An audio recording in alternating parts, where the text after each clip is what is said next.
Okay, good morning. Welcome everybody to the Saturday Morning Mastermind. I'm your host, Samantha Studebaker-Carl. I'm broadcasting to you from beautiful Indianapolis, Indiana on the second day of fall.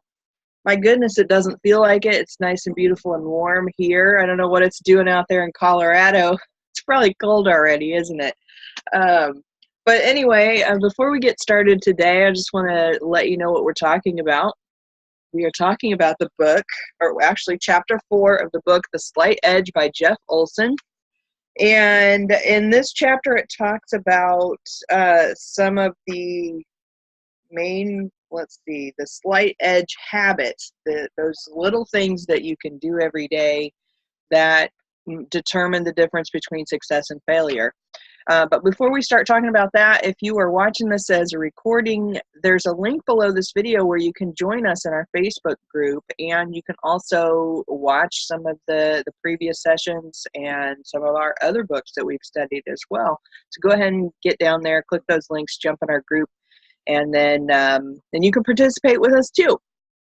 Okay, so guys, go ahead and jump out, introduce yourselves, and then we'll get this chat going.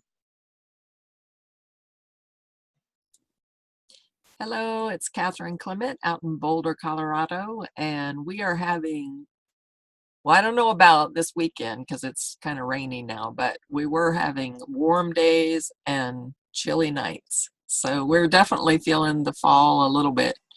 I know they had some snow up in the mountains already earlier, so we'll see what it does. I'm pretty happy with it right now, though.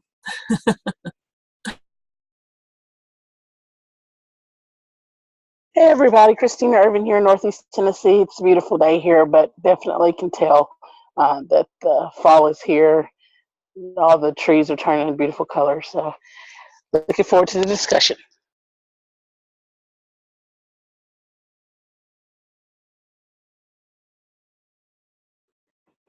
Good morning, all. This is Karin Lomas, and I have to tell you, it's fabulous for us here in Phoenix area. I'm not sure what the temperature is outside, but it's definitely under three figures. In fact, the last few days have been that way. And this morning, it's 79 degrees in my house by having left my window and my front door open, which is just incredible. So we'll look forward to a great morning where I'm just staying awake the whole morning. Yeah, I love it when I can just leave the windows open, not have the air on, not have the heat on, and have it just be perfect weather. And it would almost be that here, except for it's really humid, so it would be all sticky and But anyway, I am so thankful that we still have warm weather right now. I love it. And like what you were talking about, Catherine, where it's nice and warm during the day and then chilly at night, because I don't know about you, but I always sleep better if it's just a little bit of a chill in the air. And but I love being outside, so it has to be warm. I don't like feeling cold. But anyway, so today we're talking about chapter 4.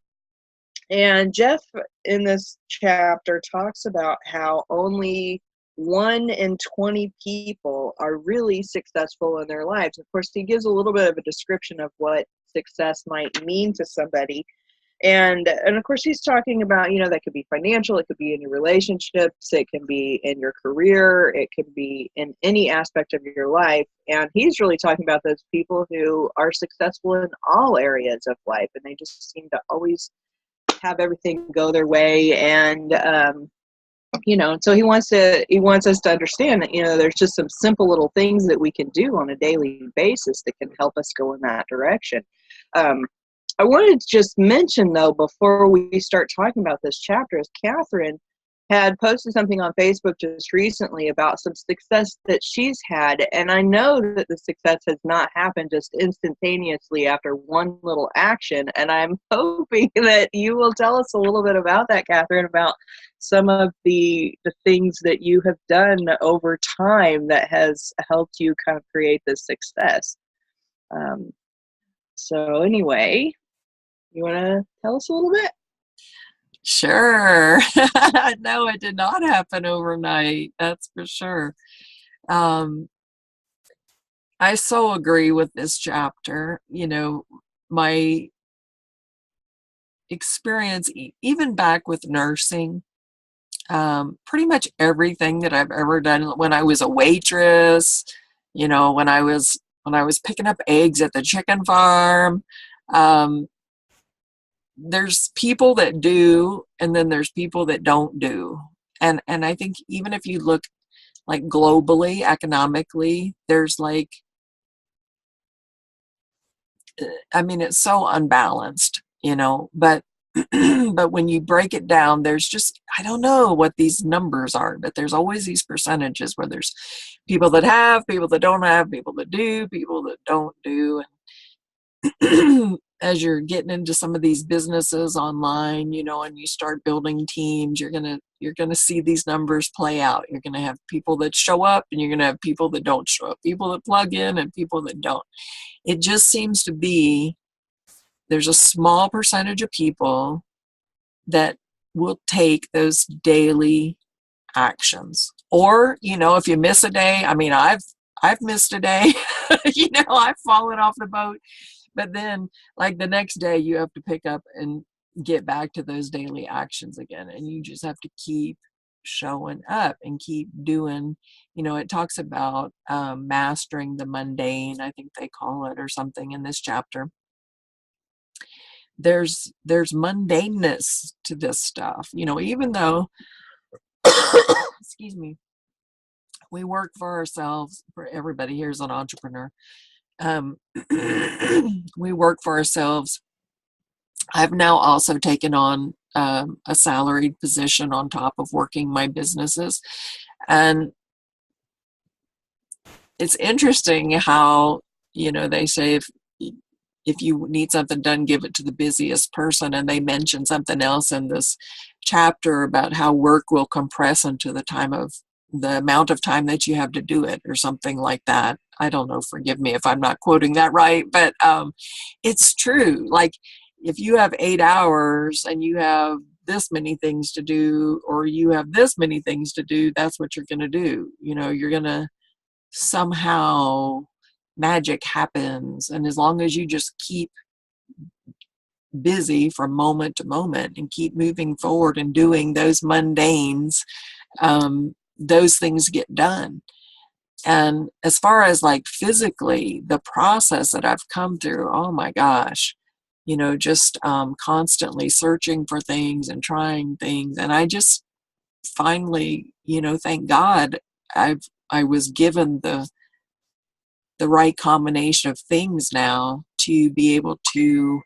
I was telling somebody last night before last, after driving for 12 hours in one day, I unpacked my car.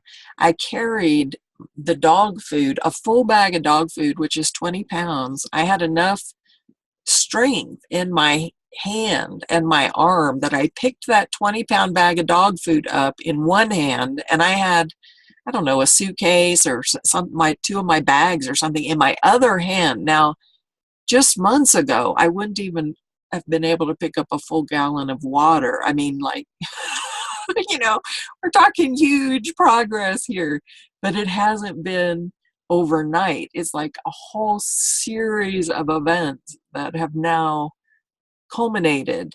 And certainly some things have come together that have helped me control pain, and that's helping me be more active and get stronger, and, you know, things like that. But yeah, it doesn't happen overnight, guys. I'm telling you. If you're waiting for that, yeah, good luck.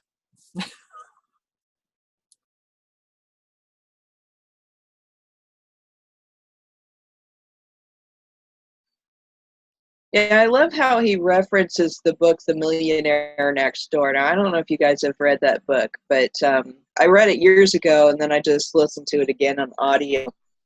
And one of the biggest things that it talks about in there is those little mundane actions that people do with their finances, these millionaires do with their finances, that everybody else doesn't do. You know, it's like it said in here somewhere, it was talking about how in the U.S., or I think it was saying something to that effect, that in the U.S. we have like the highest average income across the board for, everybody. And yet we have the lowest savings rate, which makes no sense. I mean, it just makes no sense. How is it that in other countries where they make a whole lot less money that they can save a larger percentage of their income?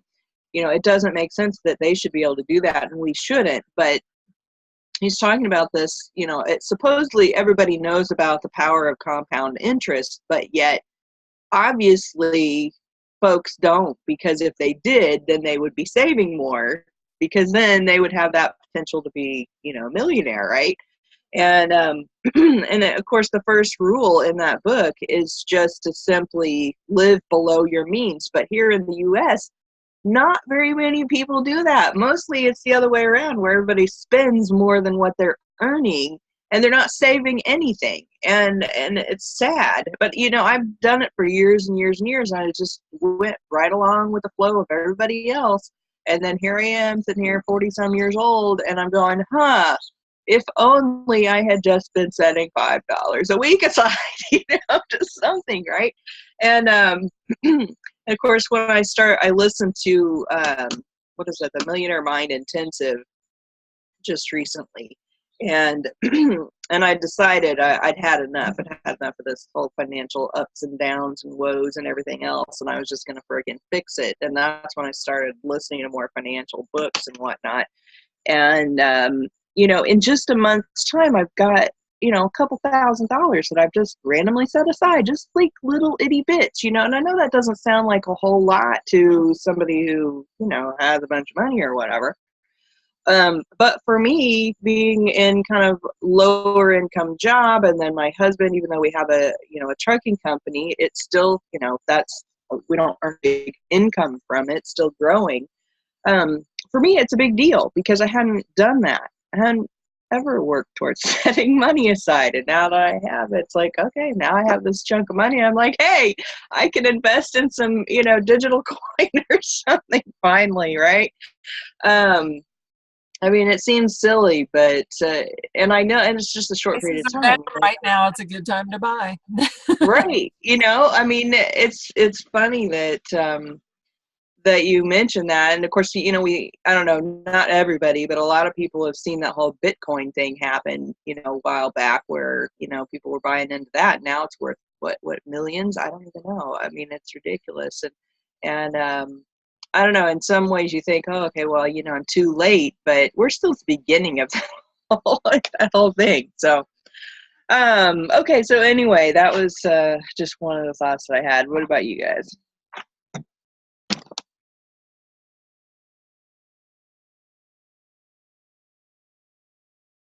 I definitely think that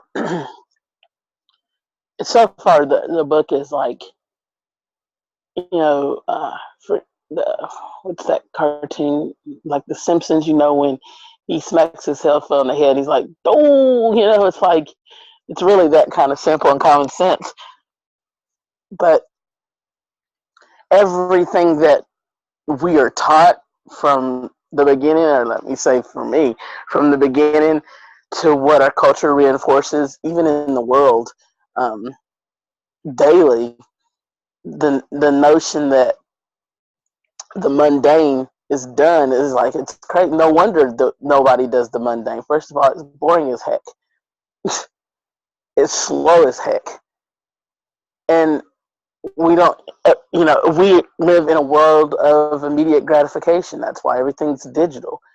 I mean, that's why even our currency is now, it's all, everybody's going into the cryptocurrency. It's like we want things immediately. And so it's easy to say, master the mundane and stick with it and do the little things daily. But doing that in the face of everything being set up, all of our systems being set up, all the culture being set up, all the expectation being set up to have immediate results, it's just it's counterintuitive, to say the least.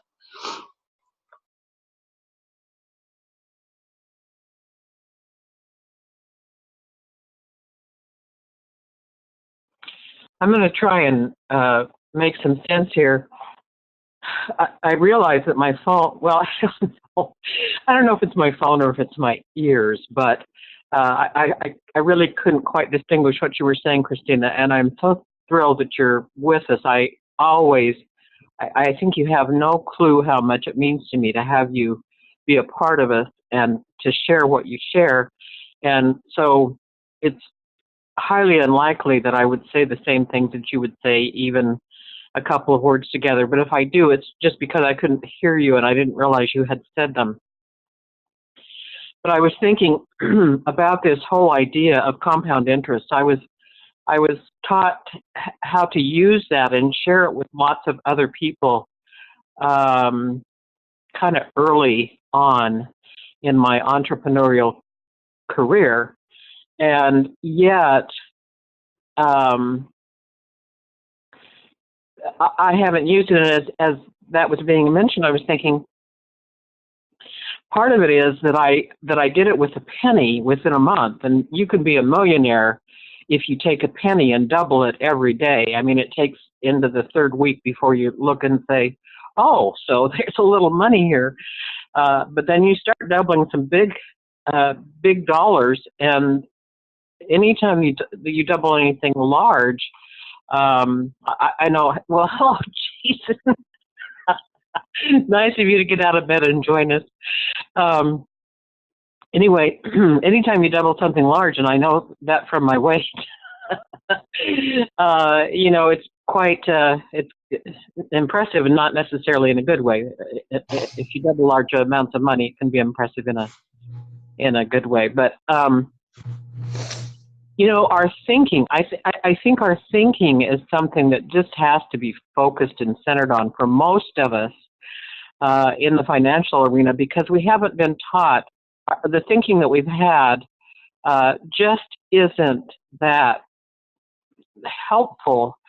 I was reading this incredible blog post that was like 800 miles long. I mean, it's just taken me 4 days to get through it and highlight it and kind of chew on it. And then I need to go back and kind of review the order of things. But this one commenter said, if I had $36, I wouldn't need to buy your program. And I'm thinking, well, first of all, that sounded so terribly convoluted to me that I had to read it over a few times. But it's kind of like saying, if I had 2 pennies to rub together, I wouldn't need to learn anything. Okay, I'm getting off track here. I'm gonna turn this back. Thanks.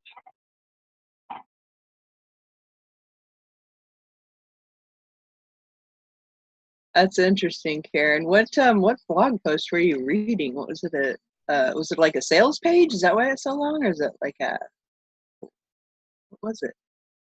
It was. Have you heard of Steve? Excuse me. Have you heard of Steve Aitchison? Atkinson? Aitchison. Yeah, something like that. Atkinson? I think I have. I think yeah. He's British, and when I heard him speak and heard him say his name, it kind of turned things upside down, because I have read him before. I've heard him mentioned before on another mastermind, and he's always got really quality stuff. And then I actually saw a video of him, and he speaks in that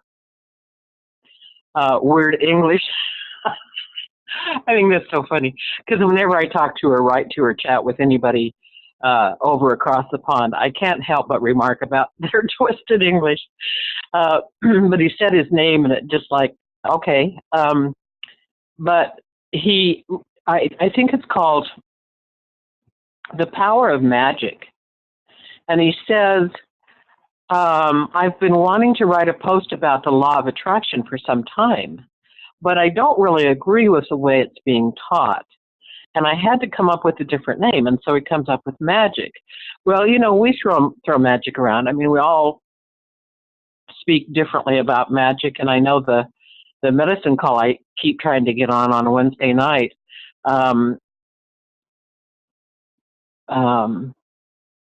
Our friend that I wish would join us here again, Marjorie, she talks about magic. And I know that everybody thinks about magic in different ways, but lo and behold, in my view, he is speaking about magic in a way that that I really resonate with. And so again, his name is Stephen, and it's AIT, I think it's CHINSON.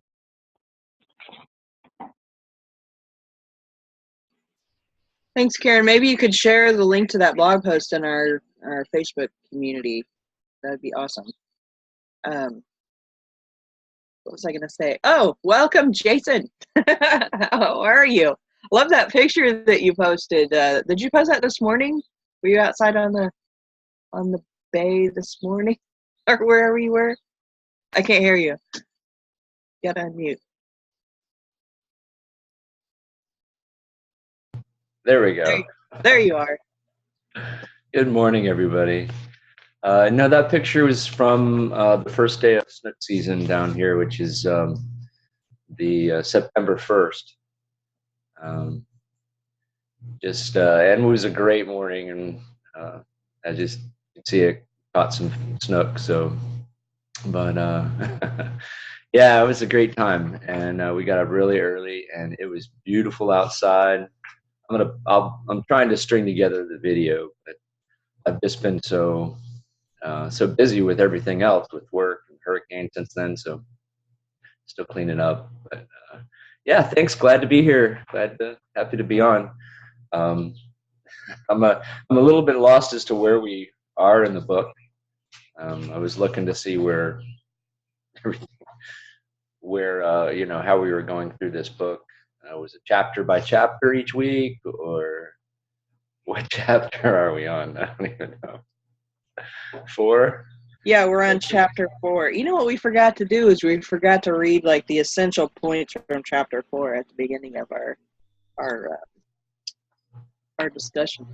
I think you pretty much went through them though when you started off the conversation. That's why I didn't say anything about it. There we go. Okay, that's the one starting with a penny. A penny for your thoughts. I just kind of been perusing the book, and there's so many good, ideas and truths in here, but I haven't been able to read that chapter, so I apologize. I'll just sit back and listen, and it's good to be here. Thanks so much. Something that I was thinking about was about, mastering the mundane is if we have a shift in our thought process a little bit, it's all about allowing for the momentum to build. And that's one of the things now I know specifically for me in anything that I do, it starts off a boring chore, but you hear those stories all the time where people start working out because they're sick and tired of being overweight and they want to be healthy, and so they just start out walking a half a mile, and the next thing you know, they're running 100 miles a week because they're in love with the exercise of it. Or I remember some years ago, I just started automatically taking a certain amount of my paycheck and investing in ETFs and even I have automatic withdrawals every check that goes into a money market account, and then those times when rainy days come, somehow I can get my hands on a few $1,000s here and there or something like that. It's all about allowing the momentum of things to build, and momentum actually gets you excited. When you think about it like that, you start getting excited because it doesn't feel like it takes that long to be able to start going, like it's like you're infinitely going downhill then. You're on cruise control, So I think maybe a shift in mindset might help too, even for myself, because when I was reading this chapter, I thought to myself, I agree, I get it, I know what you're saying, but really, dude, I want this stuff now. Like I need to be able to pay for the bills now, or I need it, whatever. Lord Jesus, I need to be on somebody's, lake or water, like ocean, like chilling right now.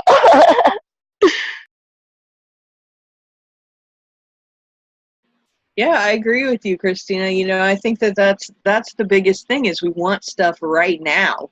And these little mundane actions that he talks about in here, you know, like the person who wants to lose weight, doing that daily exercise, or if you want to change your diet, is changing your diet daily and not just, you know, once in a while. I mean, and then the financial side of it, it's, yeah, you've got to, well, like you was saying earlier in one of the previous chapters, you've got to change your philosophy about how you think about these things. Because if you are sitting there thinking about them as, oh, this is boring, it sucks, it's no fun, I want this now, I blah, blah, blah, you know, is that then you actually use that, what, self-defeating attitude instead of the self-improvement attitude. And we've got to work on changing the way that we look at it. And you know, it's like the financial aspect of it. You know, I knew I should be saving. I knew that, you know, just like we know we should do exercise, we know we should eat better, but I wanted to go out to eat, I wanted to buy this or that, I wanted to live where we I didn't want to work as much as I should have. You know, it was all these different things that played into, you know, why the excuses I used for not setting money aside. That's kind of the thing. It's you know, really it's that more than anything. It's just I wanted these other things more, and I didn't have the right attitude about setting the money aside in the first place, which really doesn't make any sense because I've read these books before, but you know, I just didn't. And that, I think, is what it boils down to for a lot of us, is that, you know, we just don't, because it's easy not to, just as easy, you know, just like it's easy to do the actions, it's just as easy not to do the actions. And it's just as easy to think, oh, I've got all the time in the world, like Catherine was talking about. And here it says that, I think it's Parkinson's law is what he was talking about, how the what does it says? Parkinson's law goes like this: work expands to fill the time available for its completion. And of course, when you think you have all the time in the world, you put things off, you don't worry about it, you're like, whatever, you know. And yet, like in that book, the Millionaire Next Door book, or was it that one? Maybe it was another one I was reading. But anyway, it was comparing two people. And the one person had put a little tiny bit aside every month for, you know, the last 20 years. And in another 20 years, doing basically the same thing. And because of compound interest, that person is going to be financially, you know, secure and set forever. And that person started back when they were in their teens, you know. And they're there with their friend who is the same age, who is just now starting.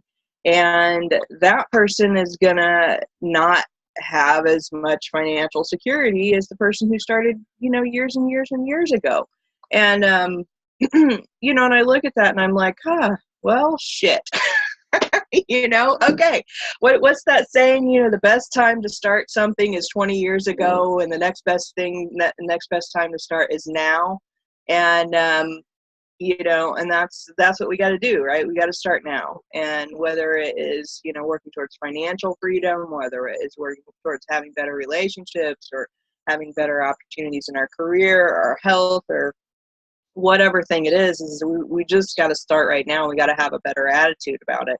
And for me, as far as the financial side of it, I started really looking at, you know, what is it that I ultimately want? And of course, so much of my life has been like, well, you know, I just want to enjoy my life. I want to have fun experiences. I want to enjoy whatever work that I happen to be doing. I don't want to be working more than I'm enjoying my life, you know, all those kinds of things.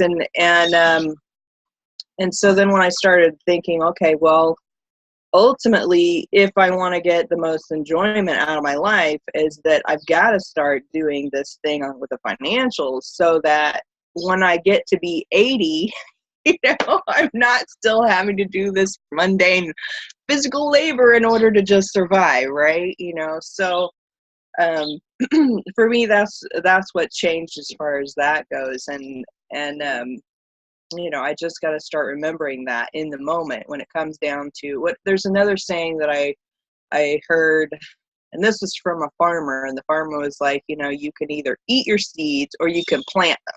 And so that's what I keep telling myself, when I'm like, I want to go out to eat. I'm like, well, you can eat your seeds or you can plant them. So that's how I'm working on changing my philosophy on the financial side of it. All right, I'm dominating this whole conversation. Somebody else talk. You're full of the sayings today, Samantha.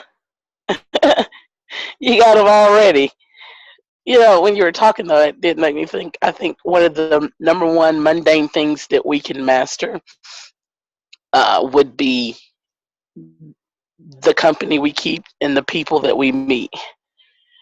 I know for myself, having the support system is always good, but it's important to have the support system of the right kind of mindsets. So for me, I'm looking for people who are balanced or striving to be balanced and giving and receiving. I'm looking for people who are about their business, in their businesses, but they're also good and honest and integral people, all around, just in their personal lives, because that makes me also have a constant reminder that the mundane isn't so boring. It is rewarding, and there's a unspoken understanding that you gotta continue to up level when you're around a group of people where you're not the smartest one, you're not the richest one, you're not the most athletic one, you're not the most exciting one. You're always constantly, not that you're in competition, but you understand that this crew right here, they roll in excellence. And so you don't allow yourself to get comfortable with mediocrity. And sometimes when your group of people, your environment, are comfortable with mediocrity, if you ever notice, you're sitting around and you find yourself complaining a lot when you are in a group. But when you're around a group of people that I've described, you're not sitting there complaining. You're sitting there innovating. You're sitting there encouraging. You're sitting there figuring things out. You're sitting there collaborating. And I think that it's powerful. I think if I were to reduce down this chapter of mastering the mundane, I would say mastering the relationships.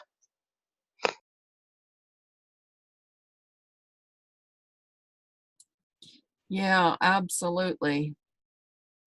The people that you surround yourself with are so key.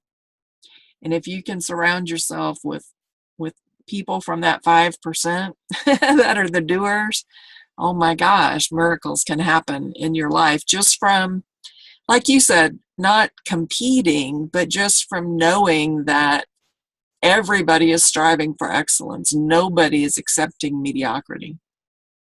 And so you just, I don't know, you demand more out of yourself when you keep company like that. There's no time for complaining. You don't hear the complaining. People that lead that kind of lifestyle do not allow for complaining, because it doesn't get you anywhere. It's a waste of energy. But like you But said, Catherine, speak to the difference between the doers. Because I don't know how you just said that really kind of struck me. well, in like any situation, you're going to have those few people that are going to step in and they're going to lead and they're going to take the actions, that those daily simple actions that are required. And as far as finance goes, you guys, it is not too late. I'm telling you, like, I'm old school. I grew up, started working on the chicken farm when I was 11. And yes, I didn't have like, a certain amount that I saved every check. But through the years, I had 401ks. I was a nurse, so I had the hospital system, the 401k thing going and all that. But after my accident, like, all of that was gone. I was homeless in 3 years, You know, what I had managed to accumulate was nothing compared to what I needed when the shit hit the fan, so to speak, you know, and I had been taking those daily actions. Being a nurse for 20 years, you take a lot of daily actions, but, you know, I don't know, you're just going to have like the crowd. I totally, like the people that I've been hanging out with, including you guys, you know, for years, that has changed my life. Being, you know, aligning myself with people who do not accept mediocrity in their life. Now, that can be, there's a lot of definitions for that. I'm not necessarily saying, I mean, in my particular case, because of the space that I'm in, yeah, there's a lot of multimillionaires. But that's not necessarily, you know, I'm also talking about people that, you know, are strict with themselves about their diet, and everybody's, you know, gonna cheat a little bit here and there or whatnot. But I mean, people that are serious about their health, people that are serious about helping other people around the world and not just concerned about their own well-being. Those are the kind of people that I really love to hang out with. You know, those are the masterminds that I like to be involved in. What are we going to do to help, you know, this population of people here? Or, you know, with everything that just went on in Florida, I mean, my stepmother, her whole house demolished. Psh, you know, she's living in a hotel down there. There's a lot of people that need help. A lot of people. And so, you know, like I was sort of, I'll have to say I was sort of, I don't want to say anti-money, but, you know, I just always saw that quest for more money, more money, more money as being, I don't know, some kind of evil thing or something. Like, it didn't resonate with me until I started seeing how much that money can change lives. And once I realized, like, once that clicked, I was like, holy shit, like everyday people. And I'm still living below my means. You know, I'm getting ready to move October 1st. I mean, my income has, I've accumulated multi-millions in assets in the last 2 years because of cryptocurrency. I mean, it's huge.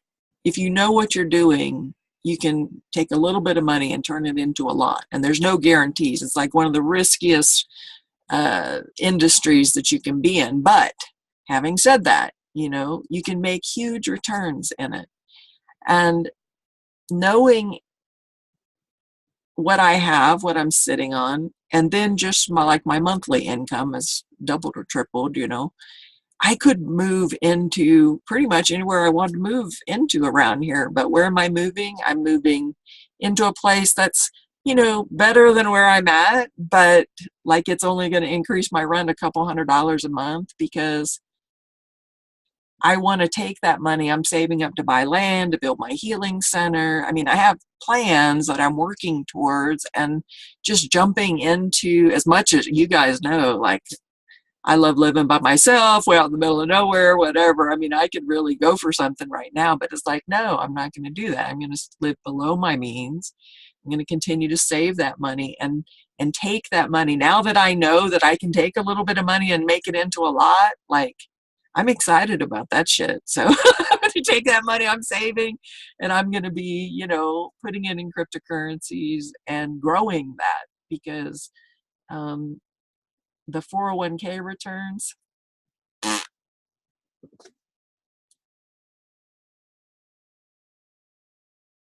just wanted to say really quick that I wanted to emphasize the 5% doers, because saying it, that was the perfect way of saying 5% doers. I wasn't, for me, I'm not saying find yourself a bunch of rich people to be around and all that, because I won't get into my deep philosophy on that or whatever, but I am saying the 5% doers. Shonda Rhimes in her book, A Year Yes, says, don't be a dreamer, be a doer. And I think there's something to that, because when you're doing, then you're exploring. Yes, you're failing, but you're hitting your failures quicker, and you're overcoming those failures quicker, which means you're reaching successes quicker, which means you're learning quicker, which means you're adapting more, which means you're solidifying even your core self, that core belief that you need just to get through life, no matter what it is in life. And we have we I think another shift that would be helpful is to uh, not only be building up our confidence, but building up our faith muscles, because it's not a lot of time that we are comfortable stepping out on faith. We don't want to take a risk. We want the sure thing, but nothing ever seems sure enough. So we just stay on an island, thinking back and forth, be coming up with the if then that's, and dreaming about stuff, and so never making a progress. And I'm talking about building up the faith muscles right now. I'm talking to myself, like I am preaching to myself. I want y'all to know that this conversation is all about me right now. That's how it always is. When I'm talking, I'm always talking to myself too. I mean, that's what we do, though. We say things to help ourselves remember, to help ourselves learn more. What is it? I'm not going to say another quote, but I do remember there was one of the multi-level marketing companies that I was involved with, and one of the biggest things they taught was that when you learn something new, is that you can remember it better, understand it better if you teach it. And so, and that's one of the biggest things, is like, if you teach it, then you can understand it better. So I think that's why we talk more to ourselves once we learn these things. And even though we're talking out loud, we're talking to each other.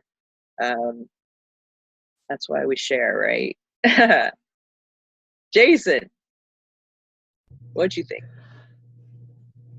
Oh yeah, I agree 100%. Yeah, and nothing wrong with that, Christina. Definitely, uh, all of what you're saying. I mean, it's difficult with finance and putting things together in the beginning, because it does move so slow. But you look at an amortization schedule, you see how way down the line is when you really see that growth.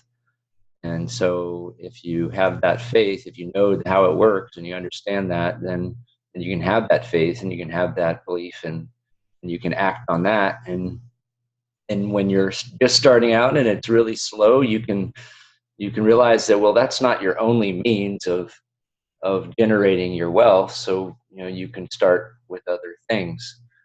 It's just that if you put the time value of of the amortization to work for you when you're young, then there's very little effort on your part. It's just the time that's going to work for you, as long as you've got it in a fund of some sort, or that is allowing it to build. Like Catherine said, it doesn't. There are other ways to build your wealth as well. So, and those opportunities are out there right now more than ever. So, it's like Christina said, there's an element of faith, of belief involved, and what I've learned is that your actions really are your actions. You're not going to act unless you do believe. If you're acting on something, it's because you have belief in it. And if you're not acting, it's for some reason you don't believe it's going to work for you. But also there's that element of facing the things that make you uncomfortable or make you unhappy about where you are right now, and facing that on a regular basis, because you have to do something towards turning whatever it is around. And a lot of us don't want to face it all the time. We have that idea of, well, I don't want to worry about it right now. I don't want to think about it right now. And that's understandable. But that's what we got to kind of get past and change our mind shift, our mindsets around that, to have that belief that by facing it and um, by facing it and going through what we need to go through, we'll start our focus changes. Focus changes from trying to get away from what we don't want to start being able to more clearly envision what we do want. And then the more we're able to see that we're trying to seek, the more we can get excited about it, I think. So I know just some things that I've noticed and heard, and I agree with you, Christina. Surrounding yourself with great people with they're going in the same direction as you, or as you want to, and that's why I'm part of this group. I really appreciate you all. Thank you so much. I think another thing you have to learn how to do is, as important as it is to like listen to the right people, is to not listen to the wrong people. Because I've been told by doctors that both of my conditions are just going to continue to deteriorate, they will never improve, blah blah blah.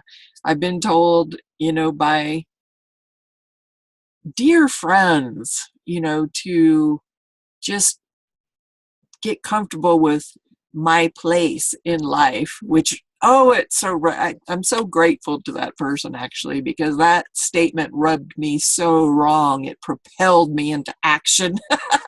I'm like, my place, excuse me? But yeah, don't listen to the wrong people. I mean, like, listen to them. If it's going to propel you into action, listen to them. But otherwise, don't let them. Don't buy into that shit. Like, your body is amazing healing machine. If you can figure out the right combination of things, and it's probably different for everybody. I don't know. Like, I have managed to find mine with God's grace.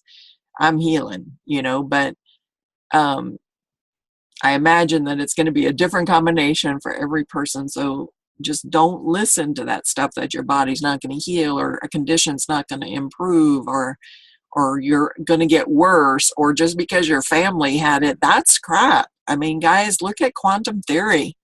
Your observation of things is what determines its outcome, period. Like, it's proven.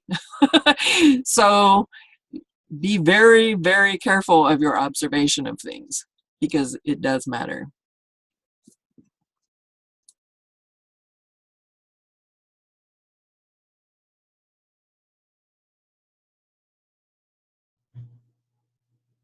We're at the close to the top of the hour. We've got about 8 minutes left, guys. So everybody have a final thought before we wrap up for today? I just wanted to tag on along with what Catherine was saying there. That's, our observations, like she said, our perspective really has a big impact. And like, like, I think it was Christina was talking about with the people that you hang out with. If you're hanging out with people that are, all they're interested in is always complaining about what's wrong, and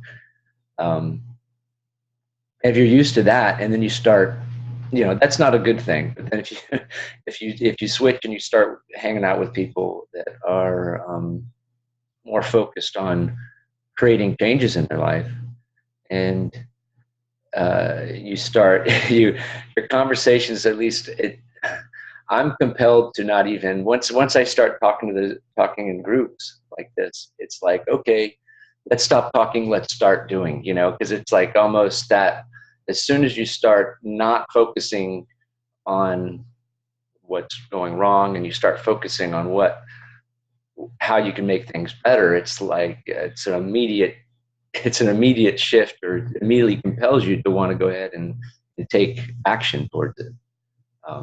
But we first have to look at it what we don't want and then what we can get. So it's always that difficult point of having to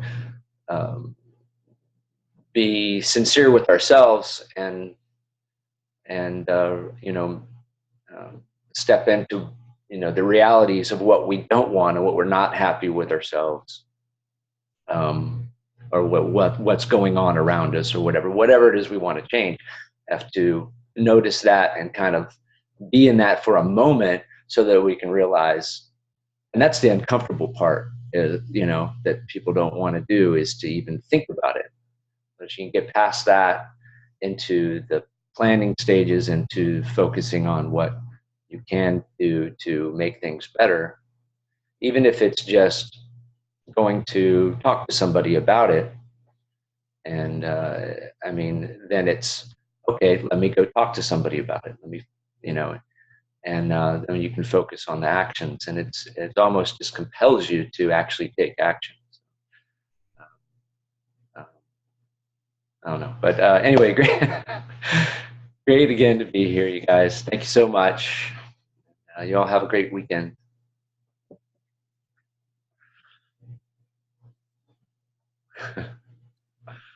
Thanks, Jason. You know, I think, why don't people take action? Like, you know, everybody knows what they need to do. People know what to eat and what not to eat generally. You know, people know that they have to exercise their body. We know what we need to do. Why don't we do it? I don't think people understand, like, we just don't believe that we can have such an impact, whether it be on our own, like, people don't, with a health situation like mine, I didn't understand how improving my health could help me help so many other people. You know what I mean? I didn't understand the impact of improving my health, actually. Like, I wanted to improve it, and I wanted to get out of pain and things like that, but I had no idea that just by being able to do that, it was going to impact so many other people too. So, and I think on these daily actions, you know, I think that's where people get hung up. They don't understand the impact that those little simple actions can take, because it seems too simple, right? But think about it. Brushing your teeth is pretty simple, and it keeps all your teeth from rotting out of your head. So, you know, simple actions have huge impact. And I just want to say, and I'm sorry if I've talked too much about crypto today, but it's had such a huge impact on my life, my family's life, and other families that I know. Even if you only had $5 a month to set aside in crypto, you can change your life in a huge way. So, you know, don't see it, being able to change your financial situation, don't see it as something that's out of reach because you don't have, you know, $1,000 to put together or something like that. So thank you. Amazing talk today, as always. Glad to be back. When I'm on the road, I just can't participate because I'm working off my hotspot. But I just love being here with you guys, and I thank you for being my friends and part of my journey, because you've had a huge impact on my life. So thanks.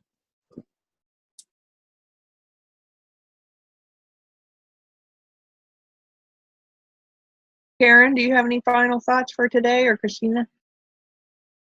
Thank you. I do. I've been kind of, well, it's hard for me to settle on one thing, because when I get on this call, I generally have such a rainbow of thoughts from things that everyone says, because when you participate in your life in mastermind groups, when you read, when you study, when you write,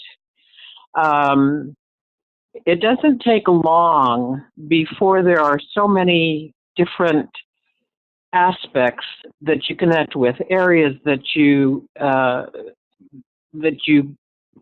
see a part, I guess, as a puzzle. And one thing I'd like to mention in terms of the mundane is your morning routine. I think it's probably really easy to think, why do I need a morning routine? I mean, I have to get up, I have to groom, I have to eat, I have to, get out the door, I have to do, whatever. I don't need a morning routine. I'm just kind of rushing through to get, to get my start. But the more people that I listen to and read about who have a morning routine, who get up, however early that takes, which for many people can be a couple hours early, or it can be, let's say, 3 o'clock in the morning, 4 o'clock in the morning, 5 o'clock in the morning, something that can be distasteful to you, but they take the time to put together a few of these. They've been referred to so many times in this morning's session as daily actions, and they can be small. One of the things that I picked up this week that I'd never realized before, I don't know if you've heard the word Kaizen, Kaizen, Japanese word, man who kind of put this in circulation around the world around World War II in Japan. It means continuous improvement. And I read a blog post by this woman who said, you can eliminate procrastination 1 minute a day doing a 1 minute Kaizen act. And I thought, I was just 1 minute. Wow, 1 minute's not very long. 1 minute's not, I'm not even sure I can put together something meaningful in 1 minute. And so now I have this morning thing that's 10 minutes of this, a minute of that, 5 seconds of that, 30 minutes of this. And wow, I feel like I'm 40 years younger, and that's why I have to take a nap after I take my first mastermind. Anyway, it's always great to be with you guys. Always wonderful to pick up all the things that are in your head. Thanks for sharing. Yep, I'll make mine real quick since we're at the top of the hour. I think I pretty much said most of what I was thinking in regards to this chapter. I will say this, to your point, Karin, you make a good point about Kaizen.